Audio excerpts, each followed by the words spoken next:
ఇదే ఒళ్ళు కొవ్వు కానీ ప్రదర్శించినట్లయితే చెప్పుతో కొట్టే పరిస్థితి వస్తుంది. ఇక్కడ మరో వ్యక్తిని చూస్తున్నాం, ఒక బూచోడి మాదిరిగా కూర్చున్నాడు. ఇవాళ మొద్దులా కూర్చున్న వల్లభనేని వంశీని చూస్తున్నాం. గుడివాడలో గంజాయి, క్యాసినో వంటి వాటికి బ్రాండ్ అంబాసిడర్ గా వ్యవహరించిన ఈ సన్నాసి సన్నబియ్యం మంత్రి ఈ దారిలో ఇవాళ ఓ 3 గుంట నక్కలు బయటకు వచ్చాయి. ఇవాళ మొద్దులా కూర్చున్న వల్లభనేని వంశీని చూస్తున్నాం.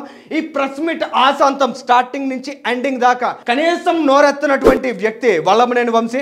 కానీ డెకరేటివ్ పీస్ గా అక్కడ కూర్చున్నాడు. ఎందుకంటే ఇవాళ కూటమి ప్రభుత్వంలో కమ్మ నాయకుల్ని టార్గెట్ చేయడానికి, చంద్రబాబు నాయుడు గారిని టార్గెట్ చేయడానికి జగన్ రెడ్డి ఆధ్వర్యంలో బరిలోకి దిగినటువంటి వ్యక్తి ఇక్కడ మనం చూస్తున్న వల్లభనేని వంశీ. ఇక్కడ మరో వ్యక్తిని చూస్తున్నాం, ఒక బూచోడి మాదిరిగా కూర్చున్నాడు. గుడివాడలో గంజాయి, క్యాసినో వంటి వాటికి బ్రాండ్ అంబాసిడర్ గా వ్యవహరించిన ఈ సన్నాసి సన్నబియ్యం మంత్రి ఇవాళ సన్యాసం తీసుకుంటానన్నాడు. చంద్రబాబు నాయుడు ఓడిపోతే రాజకీయ సన్యాసం చేస్తానన్న ఈ కొడాలి నానిని గుడివాడ ప్రజలు సన్నాసిని చేసి ఓడించిన సిగ్గు లేకుండా ఇవాళ ఒక దారి దొరికింది, ఒక మార్గం దొరికింది. ఏదో విధంగా సమాజంలోకి వచ్చేసి తమకు తెలిసినటువంటి అబద్ధాలన్నిటినీ వల్లవేసి ప్రజానీకాన్ని నమ్మించాలనేటువంటి బలమైన సంకల్పం వీరిది. ఇంకో వ్యక్తిని మనం చూస్తున్నాం, పేర్ని నాని. అసలు ఎవరి పేర్ని నాని అనే అంశాన్ని ఒక్కసారి మనం అబ్జర్వ్ చేసినట్లయితే పేర్ని నానికి సంబంధించినటువంటి ట్రాక్ రికార్డ్ ఒకసారి మనం చూద్దాం. ఈయన ఎమ్మెల్యేగా, మంత్రిగా అన్నింటా అవినీతికి పాల్పడిన వ్యక్తి. బినామీల పేరిట కోట్ల రూపాయల ఆదాయాన్ని కూడబెట్టాడు. జగనన్న కాలనీల్లో భారీగా కమిషన్లు దండుకున్నాడు. సముద్ర తీర భూముల్ని కబ్జా చేసి అక్రమార్జనకు పాల్పడిన వ్యక్తి. మడ అడవులను సైతం మింగేసి చేపల చెరువులుగా మార్చేశాడు ఈ పేర్ని నాని. ఐటీ రిటర్న్స్ సాక్షిగా 10 రెట్లు పేర్ని నాని ఆస్తులు పెరిగాయి. తనయుడి గెలుపు కోసం సీనియర్లకు కూడా చెక్ పెట్టాడు.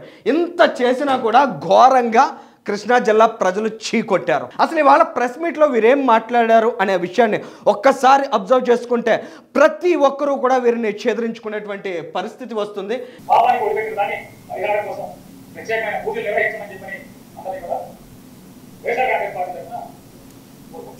వైఎస్ జగన్మోహన్ రెడ్డి ఏవైతే పాపాలకు ఒడిగట్టాడో వాటికి సంబంధించి పరిహారంగా ప్రజలందరూ కూడా పూజలు నిర్వహించాలంట. రేపటి శనివారం నాడు నిర్వహించడం ద్వారా వారు ఏవైతే పాపాలు చేశారో వాటన్నిటికీ ప్రాయశ్చిత్తం అవుతుందంట.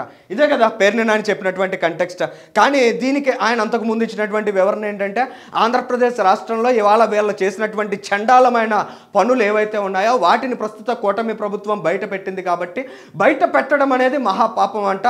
ఆ పాపాన్ని నివృత్తి చేసుకోవడానికి వాళ్ళ హిందువులందరూ కూడా దేవాలయాల్లోకి వెళ్ళి ప్రాయశ్చిత్తం చేసుకోవడానికి, పరిహారాన్ని చెల్లించుకోవడానికి ప్రత్యేకంగా పూజలు చేయాలంట. కొడాలి నాని మాట్లాడినటువంటి మాటలైతే అత్యంత బాధ్యతారాహిత్యం, అత్యంత దుర్మార్గంగా ఆయన మాట్లాడాడు. ఇక్కడ పేర్ని నాని తర్వాత మాట్లాడుతూ అంటే పవన్ కళ్యాణ్ని టార్గెట్ చేయాలి కాబట్టి ఒక కాపు సామాజిక వర్గానికి సంబంధించినటువంటి వ్యక్తిని ఇక్కడ కూర్చోబెట్టారు. పవన్ కళ్యాణ్ విషయంలో ఈయన ఎంత దారుణమైనటువంటి మాటలు మాట్లాడాడంటే యావత్ ముస్లిం సమాజాన్ని కించపరిచే విధంగా పేర్ని నాని వ్యవహరించాడు.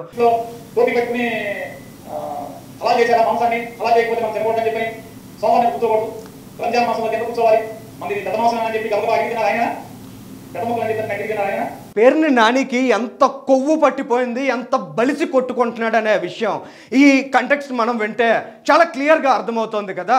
ముస్లింల విషయంలో ఆయన మాట్లాడినటువంటి మాటలు ఏంటంటే పవన్ కళ్యాణ్ గారు ముస్లిం కుటుంబం ఇంటికి వెళ్ళారంట, రంజాన్ మాసంలో వెళ్ళారంట, టోపీ పెట్టుకున్నారంట, హలాల్ చేశారా ఈ మాంసాన్ని అని అడిగారంట.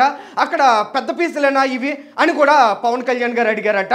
ఇంత ఒళ్ళు కొవ్వెక్కిపోయినటువంటి నాయకుల్ని తయారు చేసి సొసైటీలో విడిచిపెడితే ఎలా జగన్మోహన్ రెడ్డి సామాజికంగా శాంతియుతంగా ప్రజలు ఉండడం నీకేమాత్రం ఇష్టం లేదా? మరోవైపు పేర్ని నాని వంటి మూర్ఖులను కూర్చోబెట్టి ఈ విధంగా యావత్ ముస్లిం సమాజాన్ని కించపరిచే విధంగా, వారు రంజాన్ మాసంలో పాటించేటువంటి పద్ధతుల్ని కించపరిచే విధంగా పవన్ కళ్యాణ్ని అడ్డు పెట్టుకుని ఆయన చేస్తున్నటువంటి కామెంట్స్ ఏవైతే ఉన్నాయో నిజంగా హిందువులు కాబట్టి టీటీడీ విషయంలో మీరు ఇలాంటి అపచారాలు చేసిన నేటికి సహిస్తున్నారో పేర్ని నాని వంటి వారు ఇదే ధోరణి కొనసాగించినట్లయితే ఖచ్చితంగా అటు క్రైస్తవులకు సంబంధించి బాప్తిజం తీసుకున్నాడని పవన్ కళ్యాణ్ చెప్పాడు. ఇవాళ పెద్ద హిందువు అయిపోయాడా అంటూ వ్యంగ్యంగా మాట్లాడుతున్నాడు. ఖచ్చితంగా పేర్ని నాని గుర్తుపెట్టుకోవాలి. ఇదే ఒళ్ళు కొవ్వు కానీ ప్రదర్శించినట్లయితే చెప్పుతో కొట్టే పరిస్థితి వస్తుంది. అటు ముస్లిం సామాజిక వర్గం కానీ, ఇటు క్రైస్తవ సామాజిక వర్గం కానీ.